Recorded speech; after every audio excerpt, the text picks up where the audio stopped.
Okay. Welcome, everyone, to our third session in this series on home hosting. I think we have a smaller group tonight online, but we're aware that there's others who will be watching this recording later. So yeah, it's hopefully be valuable for everybody. So tonight we want to dig into this topic that we've called the give and take of cross-cultural relationships. And since culture is such a key part of who we are as people, and most often we're involved in hosting people who are from a different cultural background than our own, it's an area that has some potential for challenges, and it has some potential for growth. So, and it was one of the areas that was identified in previous sessions as an area of interest for people. So tonight we have the same four of us back again, two of us from Open Homes Hamilton, Danielle and myself, Allison, as well as Isaiah and Lisa from Open Homes in Kitchener-Waterloo. So I'll start with just a bit of an overview about culture, and then we're going to kind of talk about some of the particular areas of difference that we might encounter as we're involved in home hosting. But when I say the word culture, I wonder what comes to your mind. You don't have to speak it out loud, but just think, what comes to your mind when you hear that word culture? I think it's actually kind of hard to define. And I think, most of the definitions I see of culture are primarily talking about the things like art and language and food, or the customs of a particular group of people.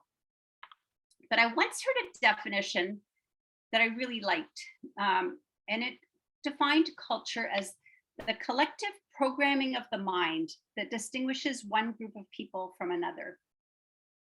And I kind of like that definition because I think it gets at the idea of this invisible part of culture, the mindsets and the values and the attitudes, because those are the things that are at the core of any culture. But they're often so deeply rooted, and they're just part of our upbringing that we don't even realize that they're there. We just kind of absorb them, but then they really influence just about everything that we do. One of the images that I've found particularly helpful to understand it and to talk about it is this analogy of an iceberg. So we got a little graphic there, this image. And what we know about icebergs, or what I've been told about icebergs, is that there's only a very small part, they say about 10%, that's above the water where you can see it. And then the other 90% lies below the water, where it's not visible to our eyes. And when do most of the collisions occur? It's not what we see that wrecks a ship. Rather, it's what we run into underneath, that huge mass that's below the water that you just don't see and takes you completely by surprise. So this second image kind of adapts it to culture. So the things that are above the water might be things like language. They're the things that you can see or hear or touch with your senses that are more easy to identify. So food, holidays, how a culture dresses, those are the things that are above the surface. But the majority is below the surface. They're the things like, the things you can see there, but how we approach problem solving, our concept of time, what we believe about what makes a good leader, our attitudes to authority, family roles, all of those things that are part of just of who we are and how we function. I'd like to suggest that one of the keys to good cross-cultural relationships is actually understanding your own culture.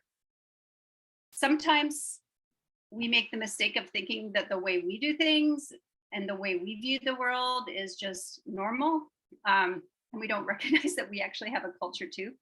So I encourage you beyond today, just to think about and try to identify what are the things for Canadian culture.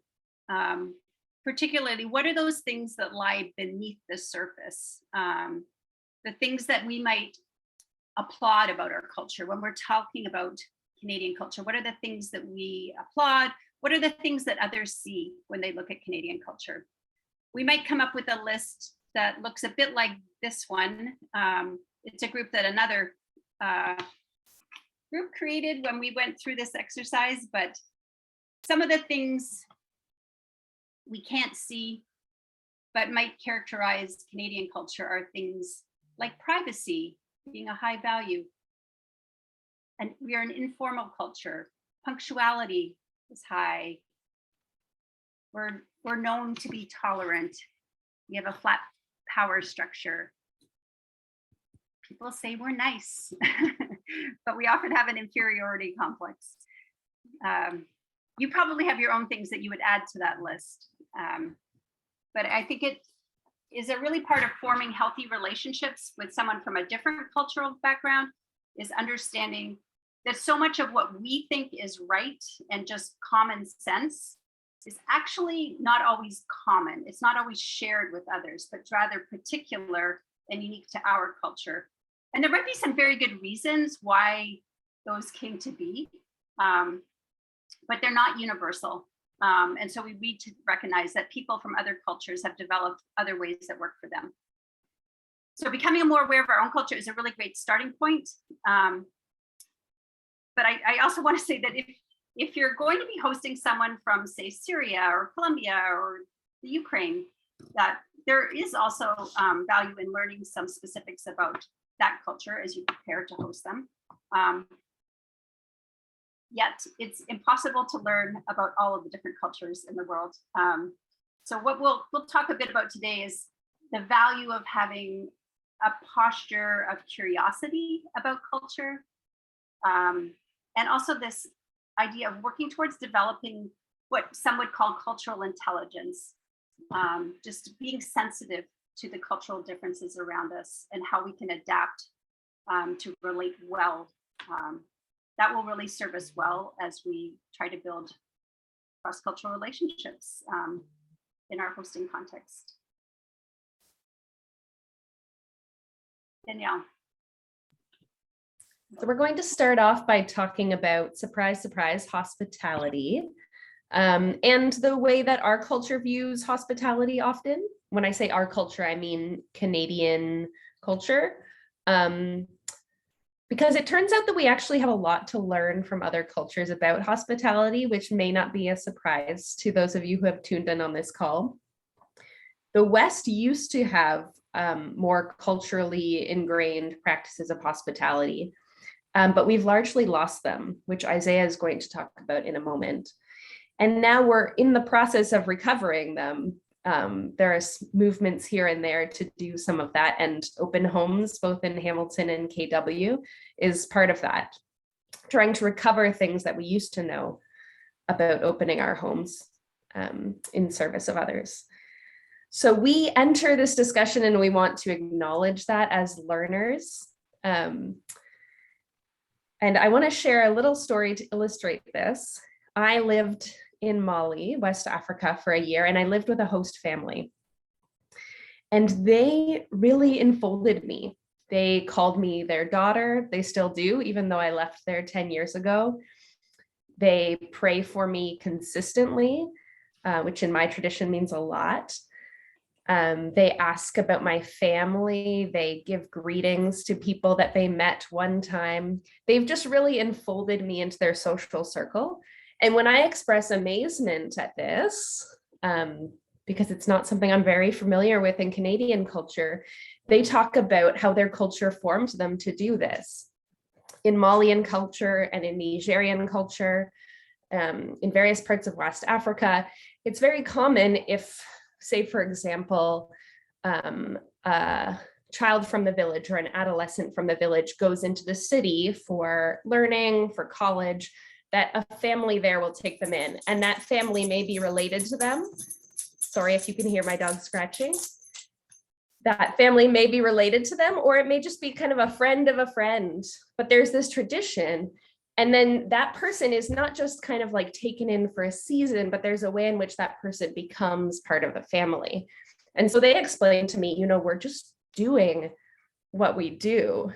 And I experienced it as this amazing gift that gave me access into a whole different culture, and really another set of parents who check in on me and give me guidance, sometimes wanted, sometimes not, as parents do.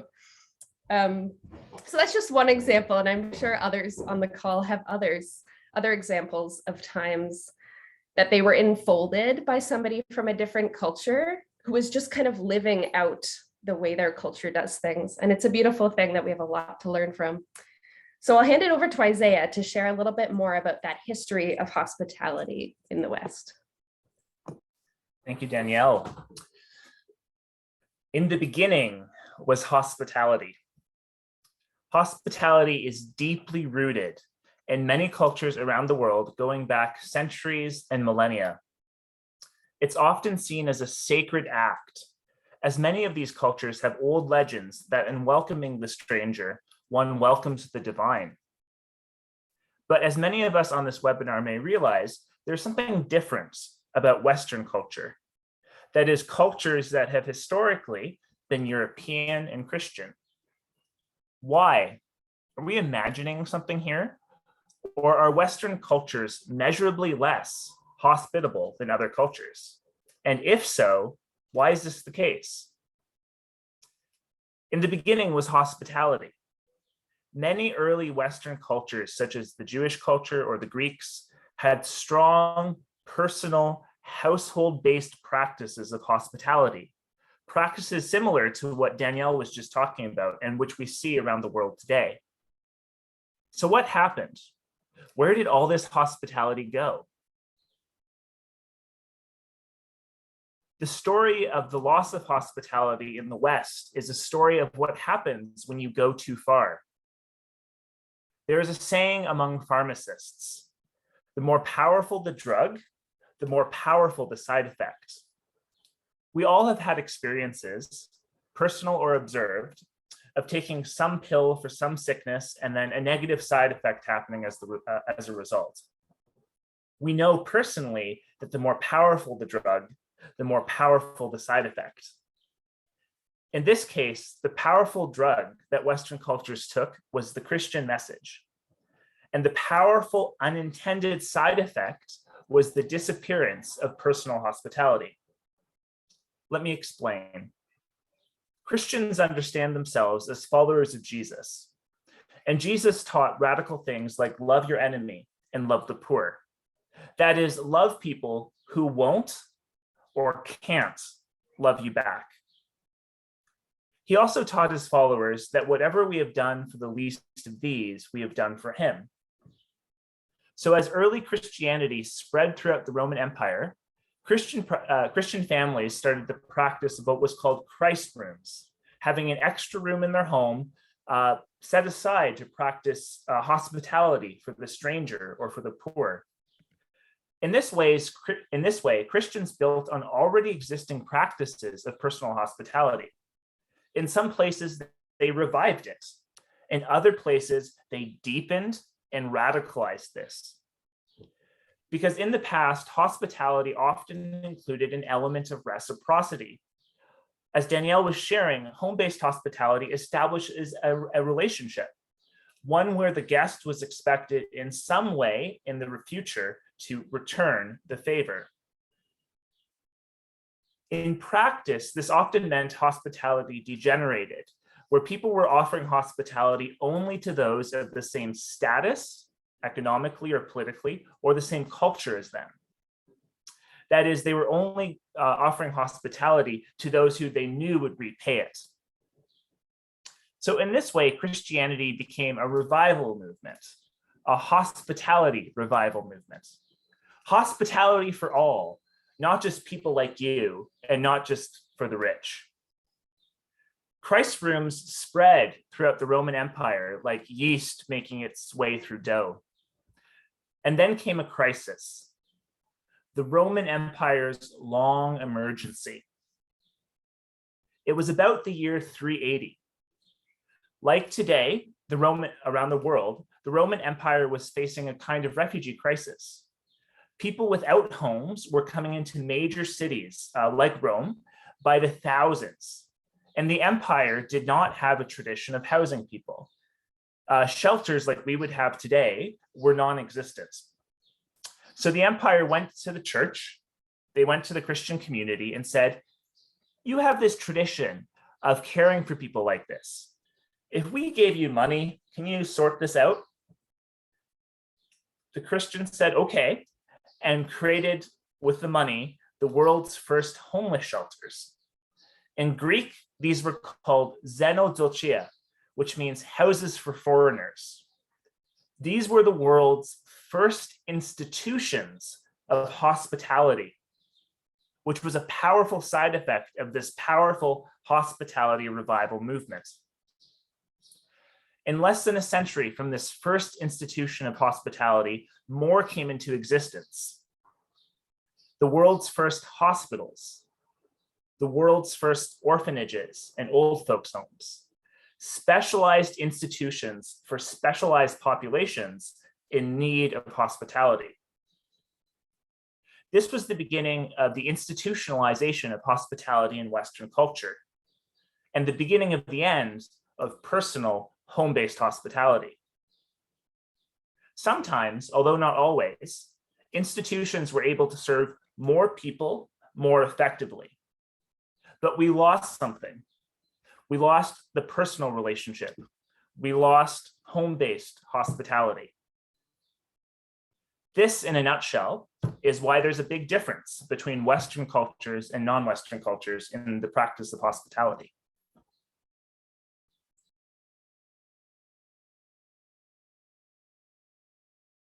Well, thanks, Isaiah, for that whirlwind tour of the history of hospitality and how we've come to be where we are.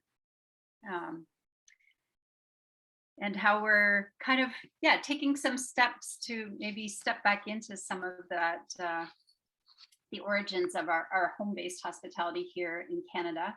And how that puts us face to face with some of the cultural differences. We're going to take some time to go through a few of, some different kind of categories of cultural differences you might encounter in your homes as you're pursuing home-based hospitality. For me, one of the most significant cultural differences is whether it's a more relationship-based or more task-oriented culture. So in a task-oriented culture, which Canada would be, efficiency and time are very high priorities.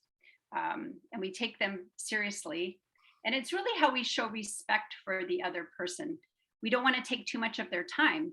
So we try to do things in the most time efficient ways. In relationship-based cultures, this is not how you show respect for people.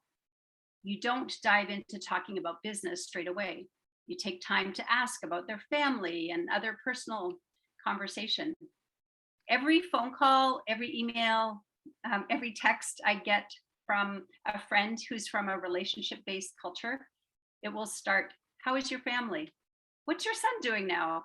Tell me about your granddaughter. It's their way of showing respect for me. When my neighbors who came from the Middle East, a highly relational culture, when I visit them to share some information they've asked me to find for them, they insist on inviting me in, sitting down for tea before I give them the information that they asked me to find out. The simple act of sharing that information, if I were functioning strictly from my task-oriented culture, would take about 5 minutes. From their perspective, they would be happy if I stayed the rest of the evening. So in the give and take of our cross-cultural relationship, I generally accept the tea and stay for about 30 or 40 minutes. Of course, all of us as individuals have different personalities, regardless of our cultures. But remember, our cultures have personalities too. So even if you as an individual are high on relationship, You think of yourself as oriented towards relationship. Because you've also been shaped by Canadian culture, you've learned to be task-oriented. Our culture has formed us and taught us to be short and to the point in our business transactions. We learn to be as quick and efficient as possible out of respect for the person and the task. Relationship-based cultures are not oriented to the clock, but rather are much more event-oriented. They're spontaneous and flexible and really are responding to what life brings. So things will start when everything and everyone is there, not by the time on the clock. If the wedding invitation says the wedding starts at 2 p.m., but if everything doesn't come together until 5 p.m., the wedding starts at 5 p.m. when all of the people and all the food has shown up. Task-oriented cultures, such as Canada, are much more time-oriented and more structured in their approach to life. You probably know this. We enjoy using time efficiently, and we try to plan each day. You've probably heard this expression, time is money. So we're expected to save time as much as possible and to use it very carefully. We even have day timers and planners that encourage us to map out every 30 minutes of our days, and whole systems of color coding and organizing these little time blocks so that we can achieve our goals. So I think you can see some of the difference there. Lisa, do you have a story that will help us understand that even further? Yes, as you were describing time and relationships, a story that came to mind when we were planning our webinar was a young couple who were hosts, and they were hosting for their third time, and it really made them reflect as they noticed that their own schedule was so rigid that when their guest wanted to have a conversation, they almost felt like they had to schedule in time for that kind of conversation. And they were realizing that possibly they were too busy and had to rethink their own schedules, so that, it sounds funny, but so that they had room for spontaneity. And you're so right, Allison, about coming in. When you see that tea is being made, you know that you need to stay. It's not just to drop off something. You need to stay and visit. To illustrate this point even better, these young hosts were telling me that one evening they came home and their guest was busy on the phone and quickly joined them in their common area, was still in the phone conversation, but just wanted to be close to the hosting family, wanted to feel like they were part of the phone conversation, even though they were definitely not part of that phone conversation. Also, you mentioned about taking time for things, and I often think about welcomes and farewells in Latino cultures. And you need to make time to greet everyone around the room, and you need to make time at the other end to greet or to say goodbye to everybody around the room. And I'm particularly impressed with young children who are trained to do that, and how beautiful that is, the way they respect one another and respect their elders. So yeah, give and take, and lots to learn from other cultures. Isaiah, over to you. Thanks, Lisa. So when we talk about give and take in cross-cultural relationships, we're talking about meeting people in the middle when people come from different cultures. But I'm actually going to be talking about literal giving and taking. I want to talk about property, sharing, and reciprocity. All across the world, people have different attitudes, different values, different approaches to stuff, how to share stuff, and what reciprocity looks like in gift giving. So like in our culture, from a very early age, we learn clearly what is yours and what is mine. All sorts of things and how we live our life as we're growing up reinforce that, right? We all have individual lockers at school. We all have notebooks that we put our names in, all these sorts of things that really socialize us into certain understandings of property, but not everyone looks at property in the same way. In other cultures, the word ours is used much more frequently than the words yours or mine, and the sense of common sharing both inside and outside the home is more of a reality, right? So to use a practical example of sharing, if you can imagine going on a picnic with some of your friends, right? In Canadian culture, we might all want to spend time with each other, but we each pack our own lunch and we go to the park and we eat our own lunch as we're eating together. But in another culture, everyone might bring food, but then everyone shares the food. The sense of like distinct my lunch versus your lunch just doesn't exist, just because of how sharing is understood. And you can imagine how different understandings of property would affect how people live in a home and how space is shared, and things like food or clothing might be shared or not. And another aspect of this that's important to understand is the importance of reciprocity. So in Canadian culture, for example, because of certain ways of understanding gifting and generosity, when we give, we don't necessarily expect in return. In fact, sometimes it's a cultural value not to expect things in return. But in other cultures, there can be a much stronger expectation of, if you give to someone, including maybe opening up your home, there's the expectation that they should or could give back.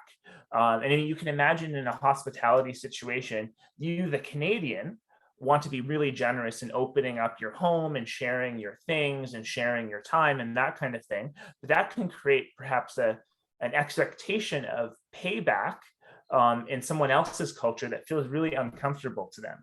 And it's that tip of the iceberg versus everything underneath. We might not even see that, but it might be a reality. So just things to consider, that there are attitudes we have towards stuff, towards sharing, and towards giving and reciprocity that are uniquely Canadian and aren't necessarily shared by our guests, wherever they might come from. And with that, I'll ask Danielle to share some stories around that. So my husband and I live with a friend from West Africa. And, we have a spot to keep our food. He has a spot to keep his food. But sometimes you run out of something. You run out of rice and you notice that he has some, or you want a banana and he has some. So I will do what in my culture I've been trained to do, which is to say, I'm sorry, I'm out of this thing. Could I possibly use some of your rice, banana, whatever? And he has told me, please don't ask, please just take it. But I of course, it's very ingrained in me to ask, because if I was sharing a house with another Canadian and I just took their stuff, they might be quite frustrated. But eventually he told me, like, it is offensive to me when you ask, because it means we're not family. It means we're not together. So, we're talking about the give and take. So we negotiate that. I sometimes force myself to take without asking, and sometimes end up asking. And I think there's an understanding, because we've now talked about it, that this is very different in our cultures. Another brief example from an Egyptian Canadian friend. She and her husband brought me a meal when I was sick with COVID a couple months ago. And I, as you do in Canadian culture, I said thank you many times, partially because of our individualism. We get a bit effusive in the thanks because we want to be sure the person knows that we are self-sufficient and such on our own. So I said thank you probably more times than was necessary. And she said, please do not say thank you. We are family. She's a close friend.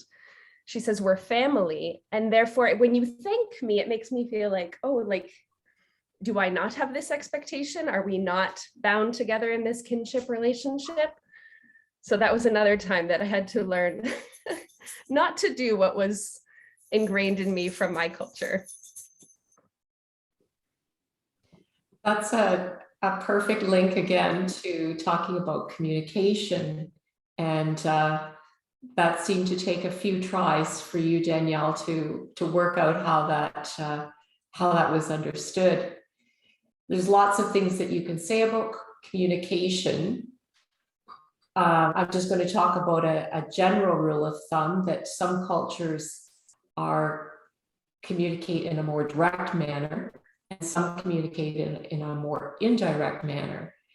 And a direct communication is someone who speaks with words that are at face value. They give honest, frank, short, direct answers. Where in indirect communication, speakers' intentions might be hidden. There might be a desire to avoid tension. So when a question is asked, rather than giving a definite yes or no, they might say possibly or maybe, in the sense that being polite becomes a higher value than giving a true response. And this belief is related to the concept of saving face. They want to avoid hurting another person's self-esteem. So if someone is a direct communicator and is speaking with someone who communicates indirectly, they might perceive that that person is being evasive or possibly is untrustworthy. And when a person who has more of an indirect style of communication hears from someone who communicates very directly, it can feel a little bit harsh or abrupt or almost rude.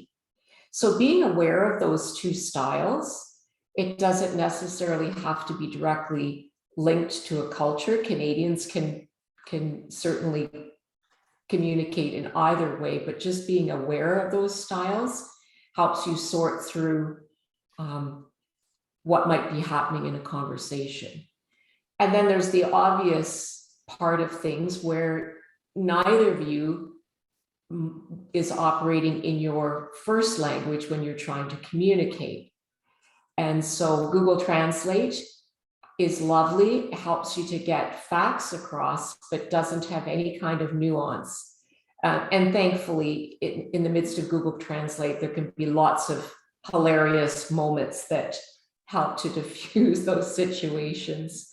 And when in doubt, call in someone who could translate for you if it's a situation where communication is breaking down. Bring in someone who is trusted to both of you to help solve that. Allison, I think you have a good story about communication that can help illustrate what I was speaking about. Yeah, I don't know if it's a good story, but it was definitely when I lived in the Philippines for a number of years, which is a culture where saving face is a very strong value for them as a people. And I many times I would need to ask for directions, and I would see this lived out when I would ask, for example, I said, where's stopping someone on the street, and I would just say, do you know where Rizal Street is? And they would say, pause for a minute and kind of go, and then they would, point in a certain direction. Yes, it's over there, just over there, a couple blocks down by the acacia tree, or, and so I would go, oh, great, and I would trot off and go where they had pointed to direct me, and there's no Rizal Street there. And so I, just seeing that happen many times, just learning that exactly what you said, they don't want to disappoint me. And so they would rather say something than that they don't know. But it's also about, they don't want to feel ashamed that they don't know. And for them, the accuracy seems far less important than just keeping a good atmosphere, and being friendly and trying to be helpful was more important than giving kind of accurate information. So. Thanks, Allison. I think we have to be careful not to judge, right, from our own cultural background, because it's easy to hear a story like that as a Canadian and say, why wouldn't you value truth over saving face? But that's not, That's not the situation in other cultures, and there's a different frame of reference, right? And that's something that I think we especially have to remember when talking about our next topic, which is gender. It is easy to judge other cultures, especially as a woman who's, spent time trying to navigate into places where sometimes women weren't entirely welcome. We have to be careful not to impose our idea of gender roles on newcomers. And also to not assume that another culture's idea of tradition is the same as Western traditional gender roles, because our traditions, the woman in the kitchen, man outside the house, these kinds of things, man making the money, these things have a specific cultural history in the West, and not every culture has the same cultural history, and therefore their tradition may look different than our tradition. And you can bump up against things, especially in the context of a home. I think it's important to remember that you don't have to change your gender roles in the home when you have a guest that comes from a different culture, but it is helpful to be aware that you might be living in a way that is surprising to your guest, or is perhaps one of the first times they're seeing a couple relate in the way that you do, or a woman do the things that you do, or a man do the things that you do. And the key is give and take, which Isaiah's story will help to illustrate. It can be helpful, as we've mentioned before, to do some research about a guest's home country, but again, avoid assumptions as much as possible. You may read something particular about Saudi Arabia or about the Philippines or about Colombia, but that doesn't necessarily mean that your particular guest lives out their culture in the way that you've read. There's variation in every culture, and we're all individuals. So those are just a couple things to remember about gender roles when navigating cross-culturally. And I'm going to hand it off to Isaiah now to share some stories. Tamam, bir şey gösterecektim. Thank you, Danielle. So I have two stories about different cultural understandings of gender and what home hosting is like. So these are two stories from hosts who are friends of mine who I've worked with. The first story is around this host family hosted a Muslim family, and there were several women in that family who would wear hijabs. But the kind of cultural rules around wearing hijab is if there isn't a man who's not your husband in the home, you're allowed to take the hijab off.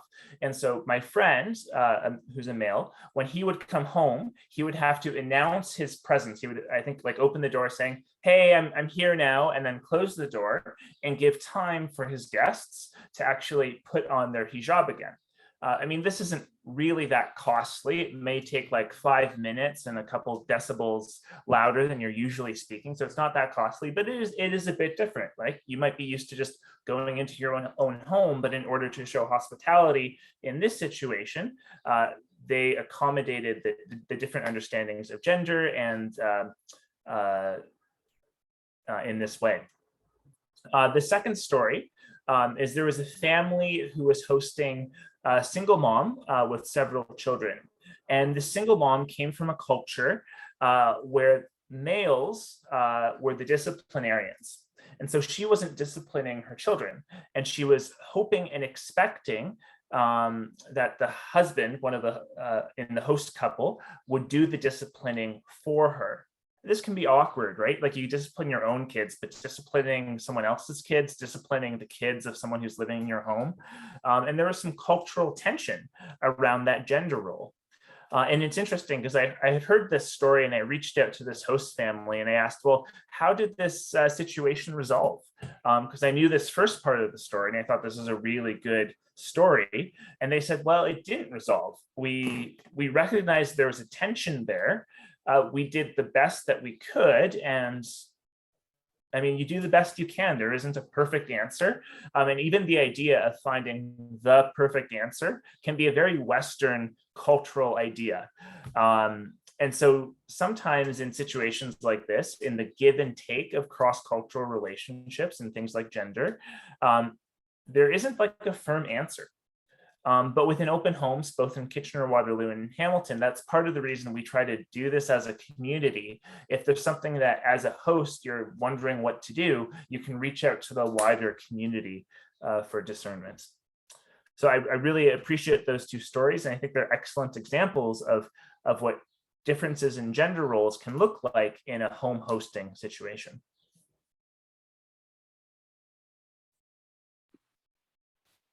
Yeah, and the last category we want to touch on before we move to some time for questions and responses is the area of faith. A person's religious beliefs or their faith is an important part of who they are. And for many people, I think it's actually what is motivating them to want to pursue home hosting in the first place. But it's quite common, even in a multicultural or somewhat multicultural country like Canada, for people to have very little personal connection with people who have a faith that's different than their own. So I actually think it's a great gift to be able to learn about someone else's faith in the context of living together and sharing space together. In the open homes community, I've heard some of our Muslim guests say that their home hosts were actually the first Christians that they ever personally had known. And the same is true for some of our hosts. For them, it was the first time they had the opportunity to have a close relationship with a person of, say, Muslim faith. And very grateful for that opportunity. One of the guiding principles that can help us navigate relationships with people from different faith backgrounds is what we've talked about already, this practicing mutual respect. As a host, you don't need to hide your faith, but neither should the guest. So there needs to be mutual respect and lots of give and take that allows both of you to practice your faith with integrity. If you are a non-Muslim hosting a Muslim, you will want to find out if they follow a halal diet. And if they do, while they're living in your home, you might want to consider your whole household eating halal out of respect for them. And if your household has a practice of saying a prayer of blessing before you eat your meal together, perhaps they would like to join in you for that practice out of respect for you. And so I think this is one area in particular where that posture of curiosity we talked about at the beginning is particularly beneficial. It's also an area where a little bit of knowledge can actually help you know some good questions to ask. I'm thinking about one of our Christian hosts who was hosting a Muslim guest for the first time, and she had learned a little bit about Islam and some things that might be important to the person staying in their home. So when he asked her, is it okay if I pray while I'm staying in your home? She could respond, yes.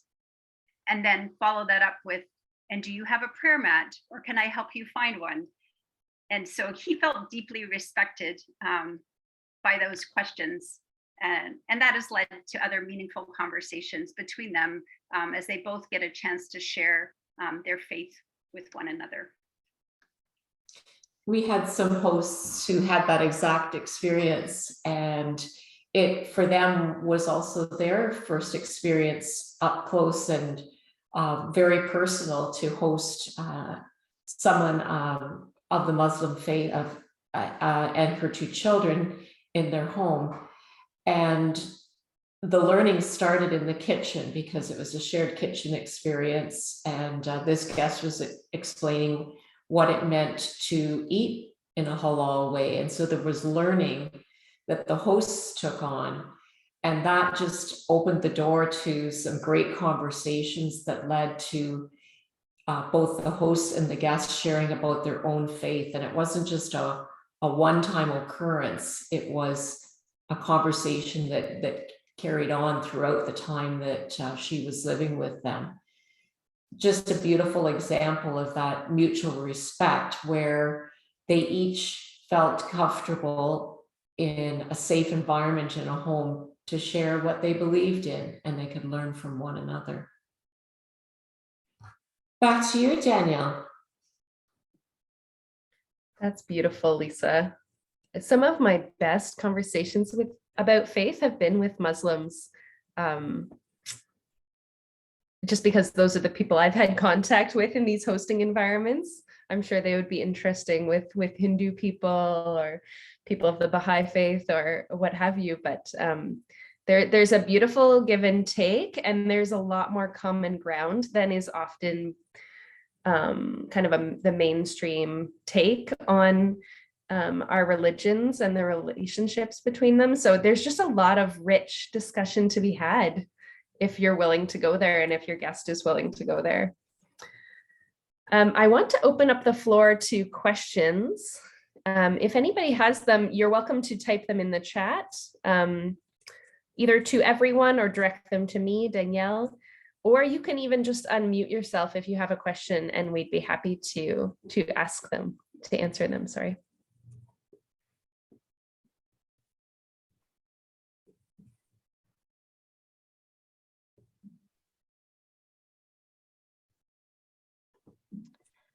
I had it's hard to know when yes means yes and no means no sometimes. And I remember, offering a Middle Eastern man something to eat and he said no. And so I went, oh, he doesn't want it. Okay. But then I found out later I was supposed to offer it 3 times. And then he would say yes. Can you help me understand that one?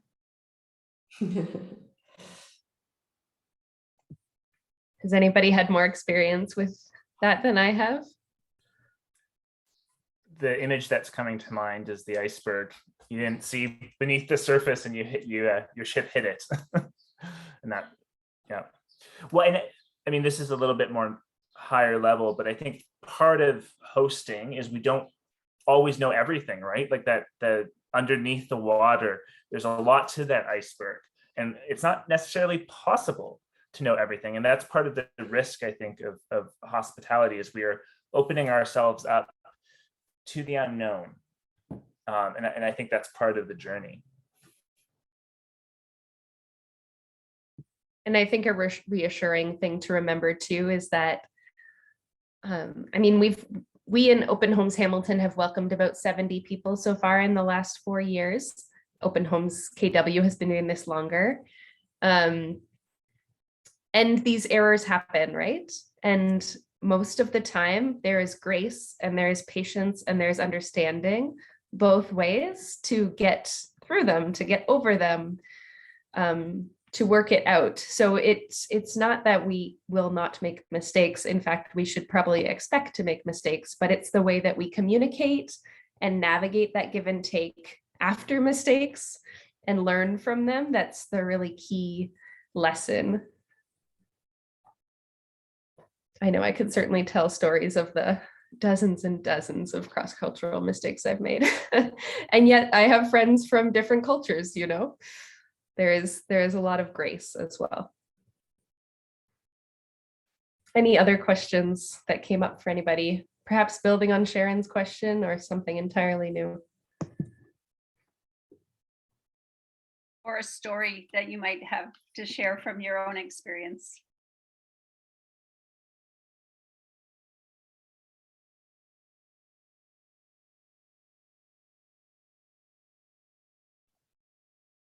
I would just add, Sharon, to that your question. I think, not that it's a hard and fast 3 times thing, but I definitely think that that is a part of the indirect communication of a lot of Arab cultures is you don't say yes the first time because that's impolite. So it's, you ask multiple times before they will give you their actual answer. So I know with what I'm about to say, Lisa might laugh a little bit, but I think that people inhabit their own cultures on a spectrum, right? Like it's not like I'm 100% Canadian and then a guest who lives with me is like 100% East African. To a certain extent, like when you experience hospitality, you start by seeing another culture, you see your own culture in a new way. And I just reflect on all the conversations I've had where people have reflected because they've experienced, culture back home, but now they've experienced culture back here. They can see the gifts of both and the limitations of both really clearly. And I think that's like a dynamic that we haven't really talked about, that sort of cultural almost hybridity that happens through hosting and through building relationships in this give and take kind of way. Thanks, Isaiah. Esther, it looked like you had a question. No, I didn't. I just had a story. Please share with us. I haven't hosted anyone yet, but I worked with my husband in an Arab country, and I visited a friend her father passed away a few days ago, and I was hugging her, and then I was in a room full of girls, and a lady came in and she started greeting each one of the women in the room, and I forgot and offered her my left hand. Oh. And she was so offended, and I didn't connect what was going on, and my friend was like, "Oh, you're handing her your left hand," and all of them were very offended, and I realized right away, and I apologized, and it was a terrible thing to do. But then when I remember, I laughed, because as you just said, we don't know everything, and even from people from one country, they have different, beliefs, and like smaller cultures within a country, and I guess that you have to be open-minded and have a learning heart, because things like that are going to happen all the time, and it's going to be okay. I guess that they know that they are in a different culture, and they are going to be gracious, I think. Yeah, but it's also good to have a heart to learn about what they do and why they do the things they do. Absolutely. Yeah. There will be mistakes. Yeah, thanks for sharing that, Esther.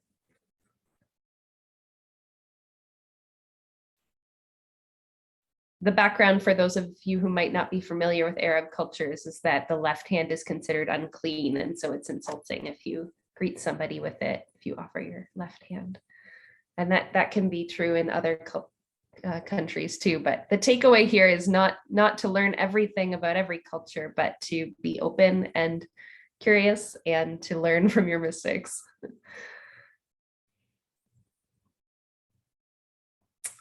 With that emphasis on learning, I'm going to move us along to some resources. We've barely scratched the surface of the different cultural differences that are possible. And so if you are hungry for more, here are some resources that we have found helpful. Just a moment. So Foreign Familiar, just a book by Sarah Lanier. Cultural Intelligence by David Livermore. The next one is a web page where you can put in your country and the country of perhaps your guest or your friend or your acquaintance, whatever it may be, and kind of compare how the cultures rank on different indexes, like individualism, which we've mentioned during this call, or task orientation. So that one can be really interesting. Another one specifically for Africa, African Friends and Money Matters. And finally, The Culture Map by Erin Meyer. So those are some possible resources if you're curious about learning more. And that takes us to the end of our session. So thank you so much for joining us, those of you who are watching now and those of you who will watch later on YouTube. This is the last of our 3-part webinar series. We've heard from hosts, we've heard from guests, and now we've talked about culture. And yeah, thanks everybody for joining us. And you'll find this video on YouTube soon, but don't worry if your face was visible in the video. It's only the pinned ones, those of us who were presenting, will be visible in the YouTube version. So your privacy is safe. Thanks again for joining us. And here's the contact information for Open Homes Hamilton, which is Allison and I and our team, if you'd like to learn more. And if you have a question for Isaiah and Lisa, I would be happy to pass it along if you contact us as well. Thanks everybody and have a great evening.